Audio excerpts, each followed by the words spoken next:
Many things have over the years become associated with Christmas. Music is perhaps one of the focal points of the festive season, and Have Yourself a Merry Little Christmas will no doubt be on repeat. The man who sung the song, known as the chairman of the board, and nicknamed Old Blue Eyes, Frank Sinatra, has made himself something of a Christmas legend. His persona, many argue, might defy this. He was seen as spoiled and steely, known as much for his heavy drinking endeavors as he was for his musical talent. Throughout his career, the crooner, who passed away in 1998, released numerous songs and albums with Christmas at their heart, including the 1948 release, Christmas Songs by Sinatra.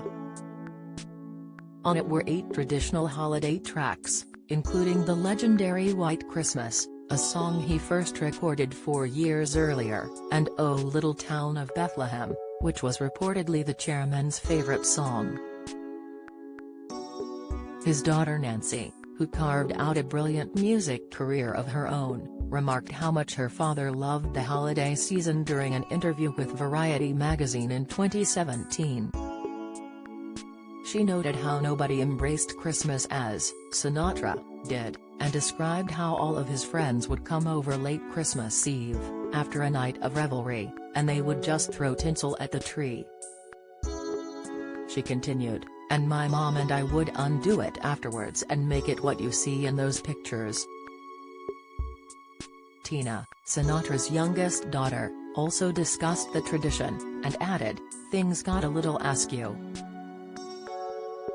But that tree was my mother's pride and joy."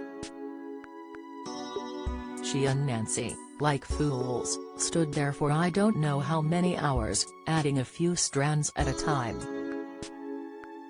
It just used to astonish me that they had the patience, but they did. Dad would often be there Christmas Eve at night, with songwriter Jimmy Van Heusen or some pal, and that was also usually when what I call the little elves would get mischievous. The next morning they would still be there. Later on, he signed a multi-million-dollar deal with ABC to front the Frank Sinatra Show, a variety and drama series, and when Christmas came round, things got festive. The deal was struck in 1957, and when Sinatra stepped up to direct the show, he made sure to include a special holiday episode. The show's producer, William Self, discussed the crooner's influence at the Museum of Television and Radio in 2003. Mr. Self continued, "He was a guerrilla. If he wanted to direct, he would direct. It was Frank's idea to do a Christmas show with Bing Crosby. He respected Bing a great deal. They got along great, and Frank just said, 'I'm gonna direct it,' and I said, 'Yes, sir.'" Crosby is another Hollywood and music legend who is remembered as one of the godfathers of Christmas, thanks to his version of White Christmas. Released in 1942, the iconic classic not only won an Academy Award for Best Original Song, but would go on to sell around 50 million copies worldwide, making it the biggest-selling single in history. Tina also noted how much Christmas meant to her father, and discussed it further with sister Nancy. After Nancy showed her a picture of her father in the holiday special, Tina said, "I think this show exemplifies that he loved this time of year." Even after Sinatra divorced his first wife, and the children's mother Nancy, in 1951, the My Way hitmaker continued to always put Christmas firmly in the center of his family's festive plans.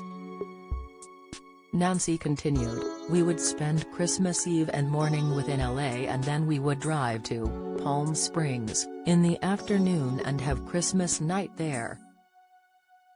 Families who are divorced generally have that sort of tradition.